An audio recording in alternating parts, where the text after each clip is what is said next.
সুপ্রিয় দর্শক, আসসালামু আলাইকুম। আপনাদের সবাইকে স্বাগত জানাচ্ছি এখনকার আলোচনায়। আপনাদের সঙ্গে আছি আমি সিরাজুল ইসলাম। দর্শক, মার্কিন বিমানবাহী রণতরী আব্রাহাম লিঙ্কনে নাকি সেনাদের ভেতরে সংঘর্ষে 7 জন নিহত এবং বেশ কয়েকজন আহত হয়েছে। এই খবর দিয়েছে ইরানের সংবাদ মাধ্যম তাসনিম নিউজ, এবং তাসনিম নিউজের বরাতে এই নিউজ করেছে প্রেস টিভি। এছাড়া টাইমস অফ ইন্ডিয়াও এই নিউজ দাবি আকারে প্রকাশ করেছে, অর্থাৎ অমুক সূত্র দাবি করেছে, এইরকমভাবে করেছে। আমিও দাবি আকারেই বলছি, এই কারণে যে ইরানি গণমাধ্যমে পাওয়া গেছে এই খবর, এবং ভারতের যে টাইমস অফ ইন্ডিয়া বললাম, যদিও তারা বিশ্বস্ত মিডিয়া, তারা দিয়েছে, বাট দাবি আকারে। আমিও সেই জন্য বলছি, পশ্চিমা গণমাধ্যম বা আল জাজিরা বা পাকিস্তানি গণমাধ্যম এই সমস্ত কোনো গণমাধ্যমে এই খবরটা আসেনি। সেই কারণে আমি এখনও এই খবরটা দাবি আকারেই বলছি যে ইরানি গণমাধ্যম দাবি করেছে যে মার্কিন বিমানবাহী রণতরী আব্রাহাম লিঙ্কনে 7 জন নিহত এবং বেশ কয়েকজন সেনা আহত হয়েছে। এদিকে ইরানের বিপ্লবী গার্ড বাহিনী বা আইআরজিসিতে প্রধান কমান্ডার হিসেবে নিয়োগ পাওয়া মেজর জেনারেল আহমদ ওয়াহিদি তিনি বলেছেন, ইরানের সর্বোচ্চ নেতা আইআরজিসির কাছ থেকে যা প্রত্যাশা করেন তার পুরোটাই পূরণ করার চেষ্টা করা হবে। এদিকে মাসুদ পেজেশকিয়ান, ইরানের প্রেসিডেন্ট, তিনি নতুন করে যে 6 সেনা কমান্ডারের নিয়োগ তাকে স্বাগত জানিয়েছেন, এবং তিনি বলেছেন ইরানের সামরিক বাহিনী যে কোনো পরিস্থিতি মোকাবেলার জন্য প্রস্তুত রয়েছে। আর জাতীয় নিরাপত্তা পরিষদের সচিব হিসেবে নিয়োগ পাওয়া মহসিন রেজাই তিনি বলেছেন, আমেরিকা যতক্ষণ পর্যন্ত না ইরানের শর্ত পূরণ করবে ততক্ষণ পর্যন্ত হরমুজ প্রণালী খোলা হবে না। এপাশে লোহিত সাগরের জাহাজে হামলার ঘটনা ঘটেছে এবং 6 জন নিহতের ঘটনা আছে। পাশাপাশি ওমান উপসাগরের কাছাকাছি থাকা একটি জাহাজে আমেরিকা হামলা চালিয়েছে এমন খবর পাওয়া গেছে। তাতে যে পরিস্থিতি তৈরি হয়েছে, সেখান থেকে প্রশ্ন আসছে, হরমুজ প্রণালী কি তাহলে এখনই খুলছে না? এবং আমেরিকা আর ইরানের মধ্যে যে চুক্তির কথা বারবার ডোনাল্ড ট্রাম্প গত সপ্তাহে বলছিলেন যে আজকের ভেতরে বা কালকের ভেতরেই চুক্তি হয়ে যাবে, সেই চুক্তির সম্ভাবনা কি তাহলে একেবারেই ক্ষীণ হয়ে গেল? এর চেয়ে বড় প্রশ্ন হচ্ছে, নতুন করে কি আবার আমেরিকা এবং ইরানের মধ্যে সংঘর্ষ শুরু হতে যাচ্ছে? আর এই যে আব্রাহাম লিঙ্কনের যে খবর পাওয়া গেল ইরানের গণমাধ্যম থেকে যে 7 জন নিহত হয়েছে, আসলে এই বিষয়টা কি এবং এর সাথে আরও কি কি বিষয় জড়িত? সুপ্রিয় দর্শক, এর সাথে আমরা আর একটা বিষয়ও যুক্ত করব আজকের আলোচনায়।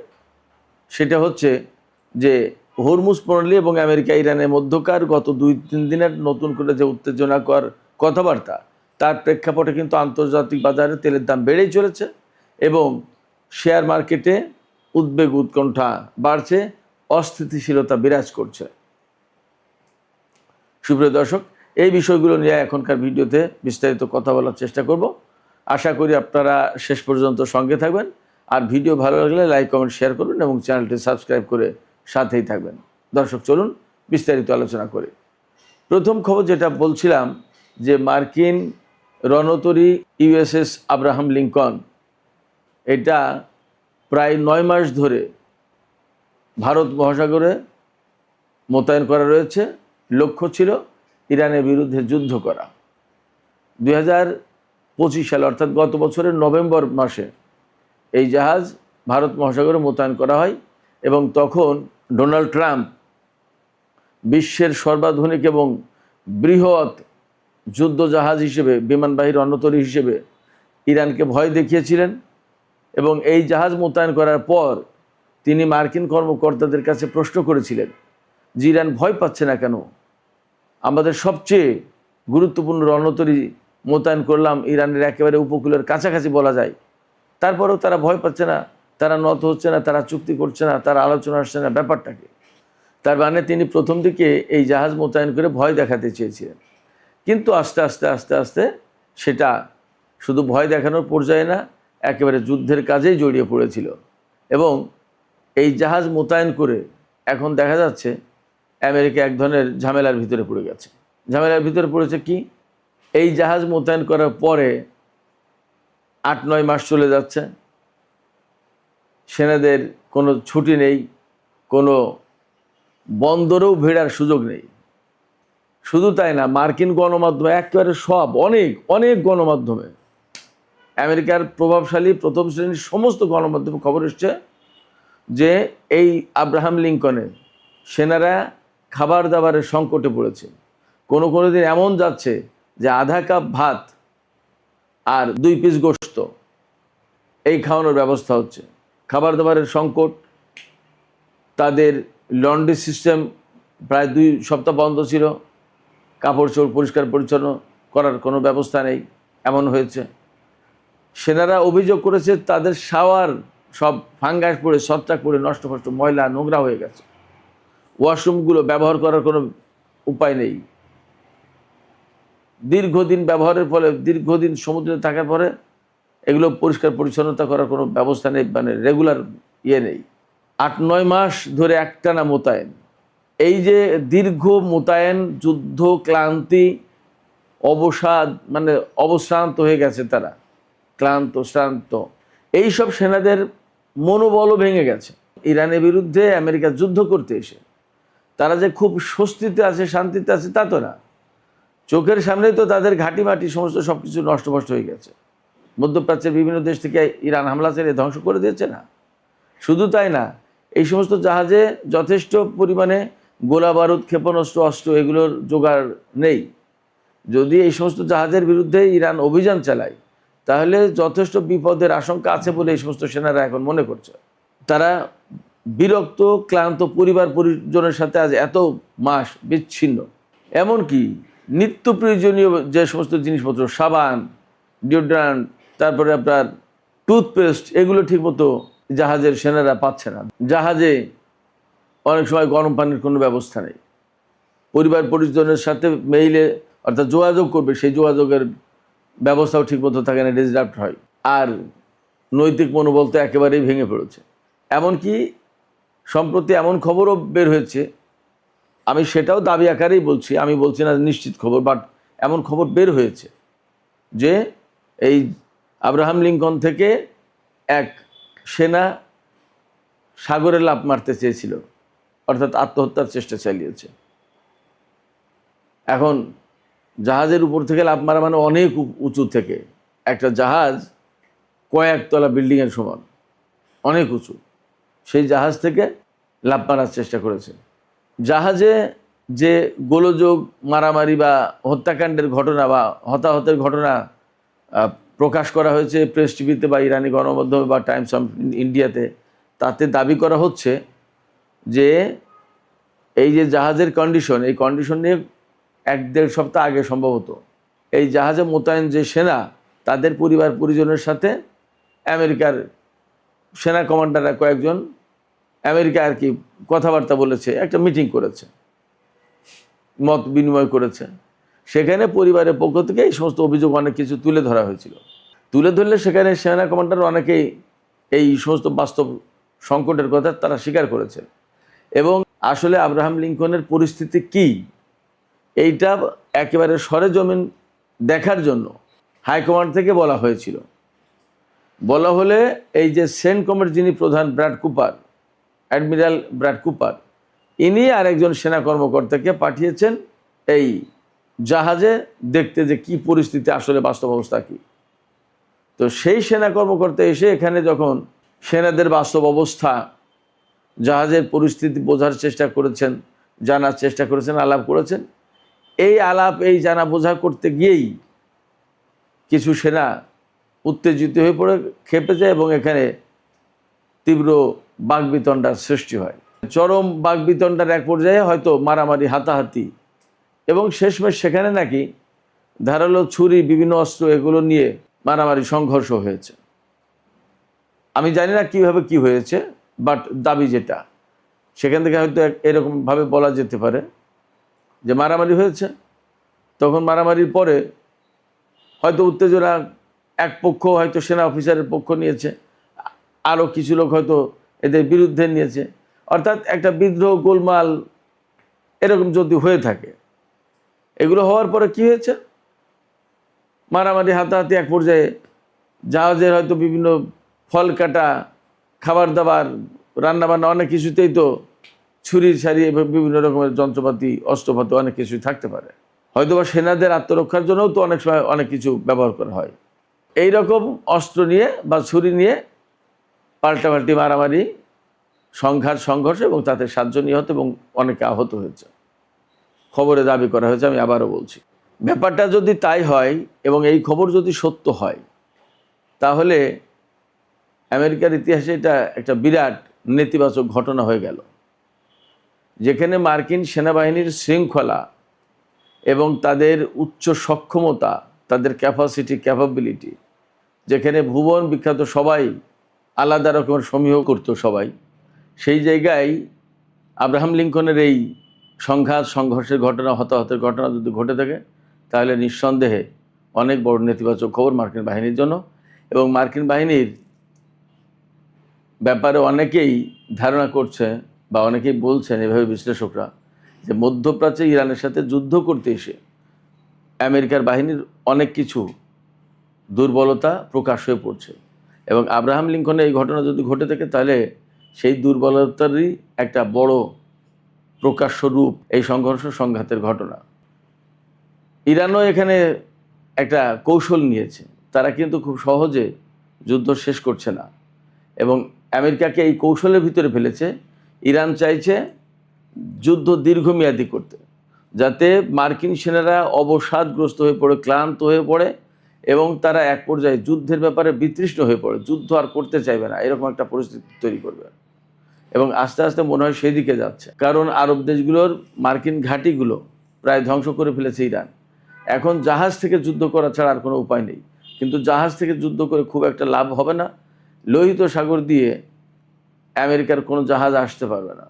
আসতে হলে পুরো আফ্রিকা মহাদেশ ঘুরে আসতে হবে, অথবা এশিয়া প্যাসিফিক থেকে নিতে হবে। কিন্তু ওপাশে চীন, উত্তর কোরিয়ার চাপ আছে, তাহলে কি করবে? সেক্ষেত্রে আমেরিকা এই ইরান যুদ্ধ করতে এসে আসলেই এক রকমের মারাত্মক ফাঁদে পড়েছে, এক বিপদে পড়েছে। এই জায়গা থেকে এখন তারা না পারছে বেরিয়ে যেতে, না পারছে যুদ্ধ করতে। এর ভেতরে ডোনাল্ড ট্রাম্পের মতো একজন ব্যক্তি, যিনি কখন কোনটা বলেন আসলে তা বোঝা মুশকিল। তিনি আজকে বলেন আলাপের কথা, কালকে বলেন বৈঠক হচ্ছে, পরের দিন বলেন চুক্তি হবে, তারপরের দিন আবার ইরানের বিরুদ্ধে যুদ্ধের হুমকি দেন এবং বলেন যে নৌ অবরোধ অব্যাহত থাকবে, ইরানের উপরে নিষেধাজ্ঞা দিতে হবে, ইরানকে চেপে ধরতে হবে অর্থনৈতিক দিক দিয়ে। ইরানও বলছে যে ঠিক আছে, অর্থনৈতিক চাপ দিয়েই যদি আমাদেরকে কাবু করতে চাও, তো ঠিক আছে দাও এবং তোমরা যুদ্ধ করো, যুদ্ধ আমরা সহজে ছাড়ছি না। এবং যুদ্ধের নতুন করে আবার প্রস্তুতি নিচ্ছে শোনা যাচ্ছে ইরান। তার মানে দাঁড়াচ্ছে ইরান এবং আমেরিকার মধ্যে খুব শিগগিরই চুক্তি হচ্ছে না। যদি তাই না হয়, তাহলে আমেরিকাকে আরও দীর্ঘমেয়াদে ভারত মহাসাগর বা লোহিত সাগর এই সমস্ত জায়গায় জাহাজ মোতায়েন করতে হবে। বাট ফ্যাক্ট হচ্ছে, আজ পর্যন্ত আমেরিকান নৌবাহিনী হরমুজ প্রণালীতে একটি জাহাজও প্রবেশ করাতে পারেনি। একদিনের জন্য হরমুজ প্রণালী তারা শক্তি প্রয়োগ করে খুলতে পারেনি। ফলে ইরানের সাথে দীর্ঘমেয়াদে যুদ্ধে গেলেই আমেরিকায় বিপদে পড়বে এবং পড়েছে অলরেডি। এর আগে আমরা জেরাল্ড আর ফোর্ডের কাহিনী জানি। জেরাল্ড আর ফোর্ড আব্রাহাম লিঙ্কনের চেয়েও বড় এবং আধুনিক। এই জেরাল্ড আর ফোর্ড যুদ্ধ করতে এসেছিল, ভূমধ্যসাগরে মোতায়েন করা ছিল, লোহিত সাগরেও আসতে পারেনি। সেই জাহাজ বলা হয় লন্ডন থেকে আগুন লেগে 200 সেনা আহত হয়েছিল এবং সেই সেনাদের চিকিৎসা করানোর জন্য নিয়ে গেছে গ্রিসের ক্রিট দ্বীপে এবং সেই জাহাজ এক পর্যায়ে নাকি আমেরিকায় চলে গেছে। আবার কখনো কখনো বলা হয় যে গ্রিসের কোনো ডকইয়ার্ডে সেই জাহাজ মেরামত করা হচ্ছে, নানান রকমের কথা আছে। তার মানে এই যে তাদের সবচেয়ে বড় 2 জাহাজ বিমানবাহী রণতরী, জেরাল্ড আর ফোর্ড এবং আব্রাহাম লিঙ্কন, এই দুটো জাহাজেরই তো ত্রাহি অবস্থা। তার মানে কি, ইরানের মতো একটা শক্তি যদি দাঁড়িয়ে যায়, তাহলে আমেরিকার এই সমস্ত জাহাজ, বিমানবাহী রণতরী বলি আর যুদ্ধ জাহাজ, ফ্রিগেট, ডেস্ট্রয়ার, করভেট যাই বলি, এগুলো যে খুব বেশি দিন টিকতে পারবে না ইরানের দৃঢ় মনোবলের কারণে, এটা মোটামুটি বোঝা যাচ্ছে। যখন আমেরিকার সেনারা দীর্ঘ ক্লান্তিতে একেবারে নৈতিক মনোবল হারিয়ে ফেলেছে বলে বলা হচ্ছে বিভিন্ন খবরে, খোদ মার্কিন গণমাধ্যমে, পশ্চিমা গণমাধ্যমে, তখন ইরানের যে নতুন সামরিক কাঠামোতে পরিবর্তন আনা হলো এবং যে সমস্ত জেনারেলদেরকে নতুন করে নিয়োগ দেওয়া হলো, তারা এখন টকবক করে ফুটছে বলা যায় যুদ্ধের জন্য। তারা বলছেন যে ইরানের সর্বোচ্চ নেতা যা চাইবেন আমরা তাই ফুলফিল করার জন্য প্রস্তুত। অর্থাৎ ইরানের সর্বোচ্চ নেতা যদি বলেন এখন যুদ্ধ করতে হবে, মার্কিন বাহিনীকে মধ্যপ্রাচ্য থেকে তাড়িয়ে দিতে হবে, তাহলে জীবন বাজি রেখে যুদ্ধ করতে আমরা প্রস্তুত। এবং গতকাল কিন্তু আমরা খবর দিয়েছিলাম যে ইরানের সর্বোচ্চ নেতা বলেছেন যে গোয়েন্দা কার্যক্রম বাড়াতে হবে এবং অভিযানের প্রস্তুতি নিতে হবে। এর মানে দাঁড়াচ্ছে কি, ইরান খুব সহজে ছেড়ে দেবে না। আর এর অনেকগুলো বড় কারণের ভিতরে একটা কারণ, ইরানের সর্বোচ্চ নেতাকে হত্যা করা হয়েছে, তার ছেলে বর্তমানে সর্বোচ্চ নেতা, তিনি নিশ্চয়ই বাবার হত্যার প্রতিশোধ নেওয়ার চেষ্টা করবেন এবং ইরানি জনগণকে যেভাবে হত্যা করা হয়েছে তারও প্রতিশোধ নেওয়ার চেষ্টা করবেন। যে ব্যক্তি জীবনকে তুচ্ছ করেন তার কাছে কিন্তু এই প্রতিশোধ পরায়ণ হওয়া কঠিন কোনো কাজ না। সেক্ষেত্রে মধ্যপ্রাচ্যে খুব সহজে শান্তি ফিরে আসে এটা ভাবার কোনো কারণ নেই এবং আমেরিকার জন্য খুব সুখের দিন আসছে এমনটি ভাবার মনে হয় সুযোগ নেই। পরিস্থিতি যথেষ্ট জটিল। এই পরিস্থিতিতে ইরানের সর্বোচ্চ জাতীয় নিরাপত্তা পরিষদের সচিব মেজর জেনারেল মহসিন রেজাই তিনি বলেছেন ইরানের শর্ত মেনে না নিলে কোনো মতেই হরমুজ প্রণালী খোলা হবে না। শর্তগুলোর ভেতরে সবচেয়ে বড় শর্ত, ইরানের উপর থেকে নিষেধাজ্ঞা প্রত্যাহার করতে হবে, ইরানের বিদেশে আটকে থাকা অর্থ ছাড় করতে হবে, লেবানন, গাজা সহ মধ্যপ্রাচ্যের সমস্ত জায়গায় যুদ্ধ বন্ধ করতে হবে, আরও অনেক কিছু আছে। এগুলো না মানলে ইরান আমেরিকার জন্য হরমুজ প্রণালী খুলবে না, হরমুজ প্রণালী কারোর জন্যই খুলবে না। এবং বিশ্ব অর্থনীতি তো খুব খারাপ অবস্থা, নাজুক পরিস্থিতি। তেলের দাম বেড়েছে, গতকাল তেলের দাম বলেছিলাম $88, আজকে আমরা খবর জানতে পারলাম প্রায় $89, হয়তো এখন আরও বেড়ে গেছে কিনা কে জানে। বিশ্বের শেয়ার মার্কেটগুলোতে খুব অস্থিতিশীল অবস্থা, অর্থনৈতিক দৈন্যদশা বিরাজ করছে সারা বিশ্বে, তেল গ্যাসের যোগান নেই। এই অবস্থায় আমেরিকা কতদিন এই যুদ্ধ চালিয়ে নিতে পারবেন এবং বিশ্ববাসী আমেরিকার উপর চাপ সৃষ্টি করবে না তার কিন্তু নিশ্চয়তা নেই। সেক্ষেত্রে একথা অবশ্যই বলা যাচ্ছে, আব্রাহাম লিঙ্কনে 7 জন সেনা মারা যাক না যাক, আব্রাহাম লিঙ্কনের সংঘর্ষের ঘটনা ঘটুক বা না ঘটুক, পরিস্থিতিতে আমেরিকার অনুকূলে নেই তা বলা যাচ্ছে। সুপ্রিয় দর্শক, আজকের আলোচনা এখানে শেষ করতে চাইছি। আলোচনা শেষের আগে আপনাদের মতামত জানতে চাওয়া, আপনারা কি মনে করছেন আব্রাহাম লিঙ্কনের যে ঘটনার খবর পাওয়া যাচ্ছে সেই ঘটনার সত্য মিথ্যা যাই হোক, আসলে যা পরিস্থিতি তা তো এমনটা মনে হচ্ছে যে এইসব সেনা তারা আর যুদ্ধ করার মনোবল রাখছে না, বরং তারা যুদ্ধ করার মনোবল হারিয়ে ফেলেছে। আপনাদের কি তেমনটি মনে হচ্ছে? আপনাদের কি মনে হচ্ছে যে আরও 2-4 মাস 5 মাস যদি যুদ্ধ করতে হয়, সেই যুদ্ধ টেনে নিয়ে যাওয়ার অবস্থা আছে আমেরিকার সেনাদের? তাদের যে মনোবলের যে পরিস্থিতি আমরা দেখতে পাচ্ছি। আপনাদের মতামত জানিয়ে কমেন্টে লিখতে পারেন। আর ভিডিও ভালো লাগলে লাইক, কমেন্ট, শেয়ার করবেন এবং চ্যানেলটি সাবস্ক্রাইব করে সাথেই থাকবেন। দর্শক, এখনকার আলোচনা এখানেই শেষ করতে চাই। আপনারা সবাই অনেক ভালো থাকুন। আল্লাহ হাফেজ।